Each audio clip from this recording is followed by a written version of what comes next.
Good afternoon, everyone. First, I do want to thank Mr. McCourt there in the back, as well as Paul, who's not with us right now. Paul and Patrick are the ones that invited me here to speak, and I'm really honored by the opportunity.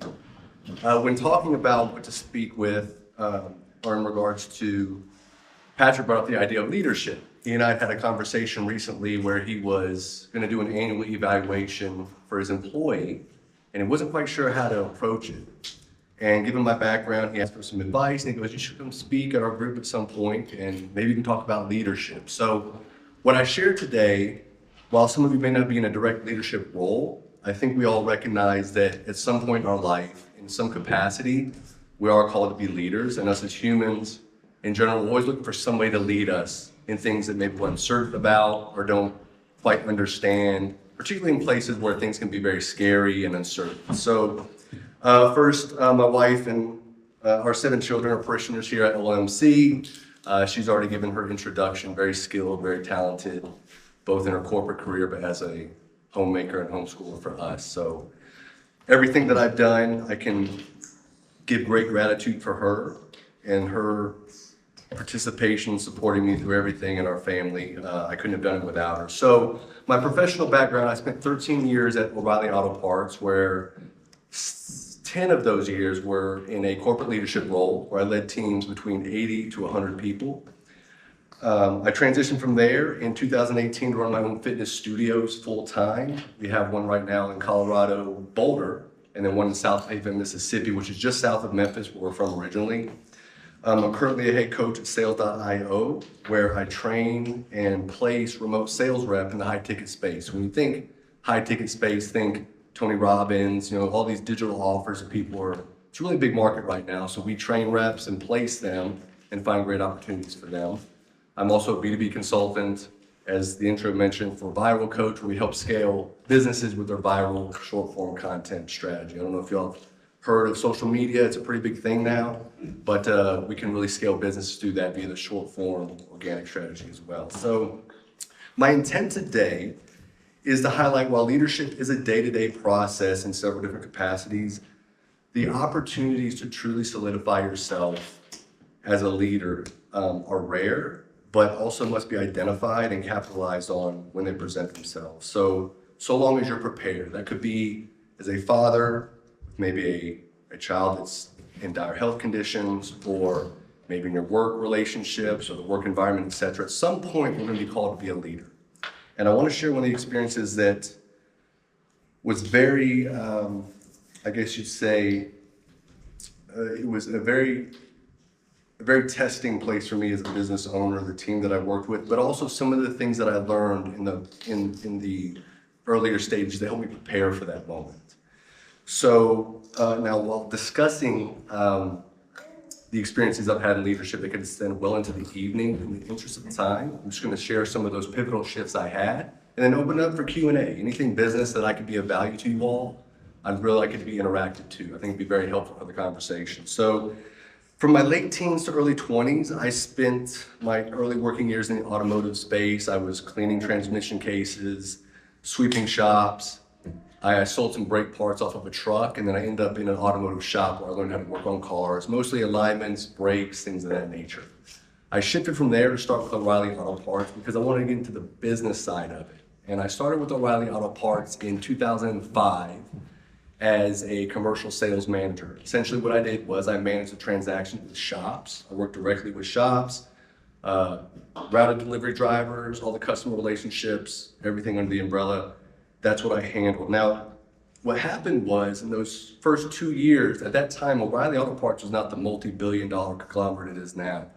We had about 1,000 stores, and within 2 years, I was promoted to store manager, which is a really exciting opportunity for me. I was about 24, 25 when I was promoted, and then within a year and a half, I was being interviewed for a district manager role. So in that capacity, I'd be leading a team where we start about 80 to 100 range, depending on my territory size.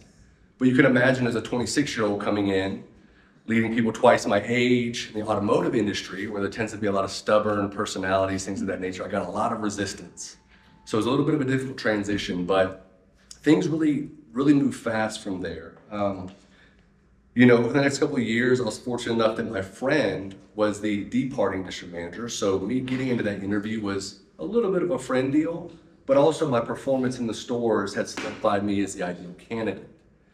Now, the first 2 years of being a district manager, it was just really fast paced. Albeit he was my friend, he wasn't a very hard worker, so his numbers weren't very hard to just surpass and perform really well on. So I got a lot of attention at this time. Being so young in the organization, at the time I was the youngest corporate leader in the company. So I guess the excitement around me was he's the next regional manager, he's gonna be a VP at some point. So you can imagine my ego probably followed suit a little bit as well, being so young and inexperienced in the space. So from there, people shifted my notes here. It was a really good transition because I was home every weekend. I had good teams in place, but over the next couple of years, things started to shift. So my district sales started to plateau, and then in 1 year, they actually started to plummet. And my boss at the time had gotten fired for obvious reasons. He wasn't a very good leader. I didn't really instill any confidence in me, but it allowed me to get very comfortable too because he wasn't a leader that really demanded a high level of performance. He just kind of let things flow as they did. So the new leader that came in, his name's Ernie Goldman. I'll never forget him. He's been integral in my development in business. In 15, February, I remember the date, because we just had our second child, our son Caleb. He pulled me into his office after 4 months of being my leader, and he gave me what's called a letter of concern. So in the corporate world, that is your first corrective action, meaning you got these things you got to tighten up on, or you're either going to be demoted or you're going to be fired. So me never being addressed that way, I left that conversation with a lot of resistance. Rebecca, you can remember I came home, I said, I won't believe what this new guy Ernie did. Who does he think he is? And of course, my wife, being the supportive wife she is, she's like, I don't understand it either. Maybe you should find something else to do. So I was about to interview with Starbucks for a district manager role. And after I quit crying to myself and quit being resentful and all the emotions settled down, I really asked myself, I was like, does what he is addressing me on actually have merit, objectively? And it did. Every single thing he said was true. And when I really peeled back all the layers of emotion and my discontent at that moment, I realized that he was just looking to get the best out of me. So I picked up the phone. I said, Ernie, you were 100% right. I have not been performing up to my standard, but I give you my full commitment today that I will live, eat, and breathe O'Reilly Auto Parts, and I will be a different version of myself moving forward. And I did. And some of the things I noticed about him, one, even the way I presented myself at work, he was always really dressed sharp. I dressed well, but I wasn't sharp. I started emulating the things that he did, the standards that he never let go to the wayside, and things started happening again. I started getting this great attention from leadership, performance was great, teams were all bought in, etc. And around that time is when I decided, listen, I want to go into business for myself. Been wanting to do it for a long time. Couldn't find the actual mechanism to do so, but I found it.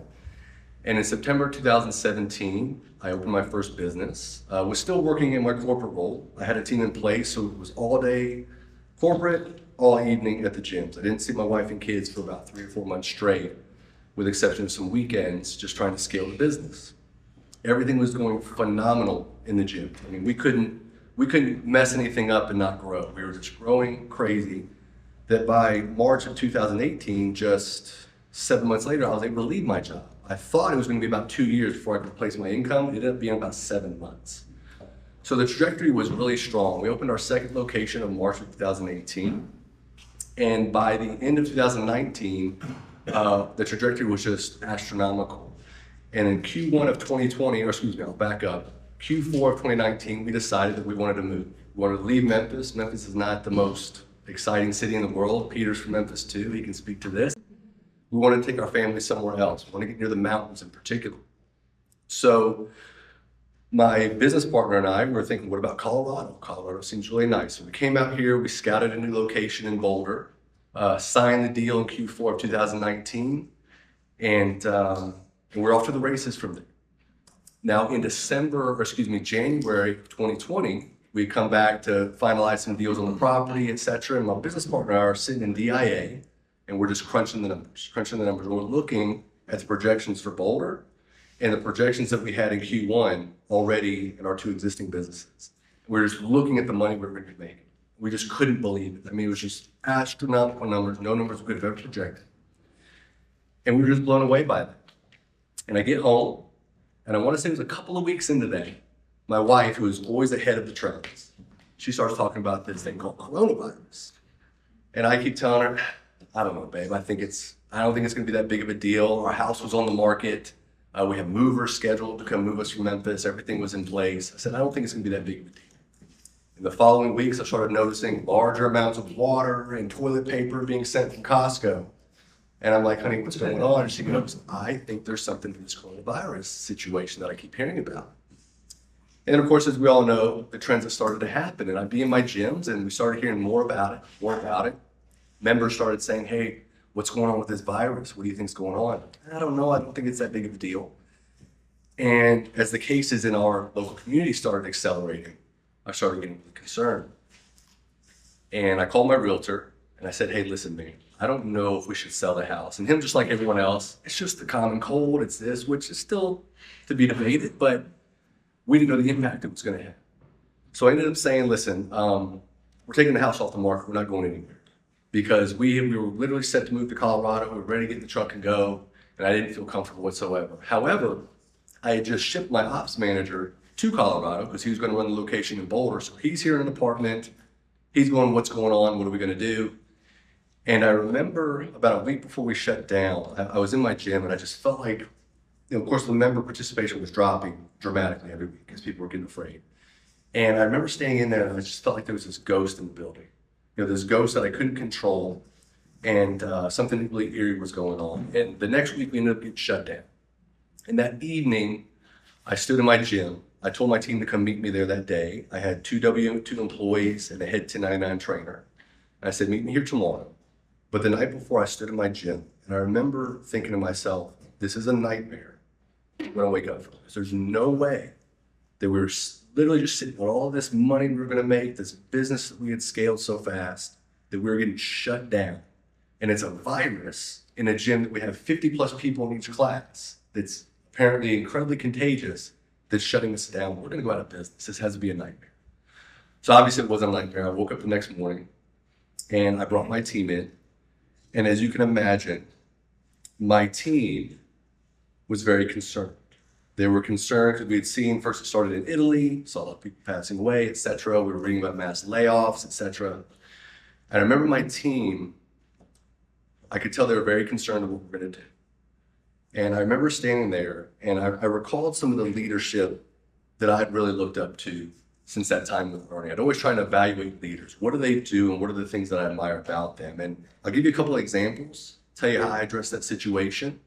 And I'll kind of cap it there, and I'll give you a couple of key points to go forward with after that. But, after that experience with Ernie, I really wanted to develop myself as a leader. And I tried to think about what were the attributes of some of the greatest leaders that we know of. And some of you are familiar with them, whether it's Abe Lincoln, George Washington, people that really weren't just leaders in their day-to-day life, but when there was pressure and there was a strong demand for somebody to step up and take strong action regardless of the outside factors, they were the ones to do it. And typically those are reserved for very few people, but I think we all have a higher potential of it. We just don't realize it yet because we haven't been put in that situation. So some of the people that came to mind for me was one, Jamie Dimon. He's the CEO of JP Morgan Chase.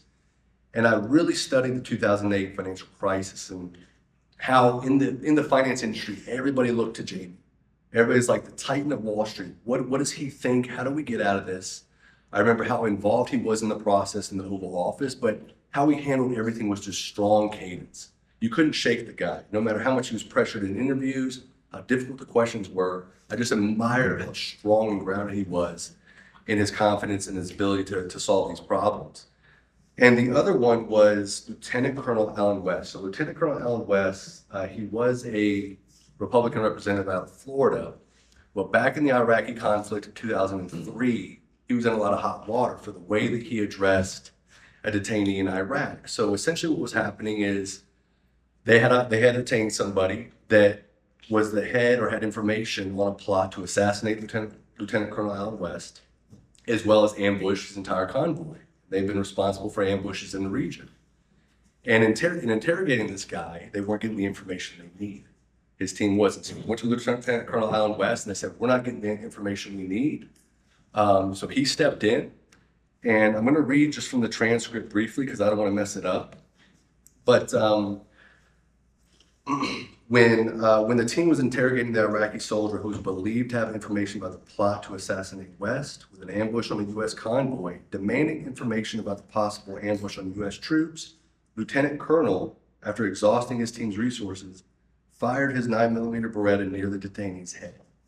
Apparently not knowing where West's gun was aimed, the detainee cracked and gave the information about the planned ambush on West's convoy, thwarting the attack. There were no further ambushes on U.S. forces in the region until he was relieved of his leadership post. Now that's a really strong story in regards to leadership and doing what it takes. But what he said in the military court is really what it actually still gets me emotional to this day. So during testimony, West was asked if he would have acted differently and under similar circumstances again. And West testified, if it's about the lives of, and my dad's military too, so this sticks with me. He said, if it's about the lives of my soldiers at stake, I go through hell with a gasoline can. I know the method I used was not right, but I wanted to take care of my soldiers. So that quote, having a father who's been to war and all that, really stood with me. So anyway, my point saying that is, when I had that meeting with my team, I thought about how am I going to instill confidence in them with so much uncertainty, what's going on in the business right now, that they've worked so hard to scale with me. They were an integral part of it. I couldn't have done it without them. And I literally stood there and I told them, I said, listen guys, I don't want you to worry about any of the scary stuff. I will worry about all the scary stuff. What I want you all to do is we're going to show up every day. We're going to lead the best live streaming sessions in the industry. Everybody's going to get lazy, and after 2 to 3 weeks, they're going to start lowering volume. They're going to just post random workouts from YouTube, and we're still going to be here every day until they literally open back up, leading the live stream. And we did that every single day. Every single day we were in there recording live stream sessions, and I went to the front.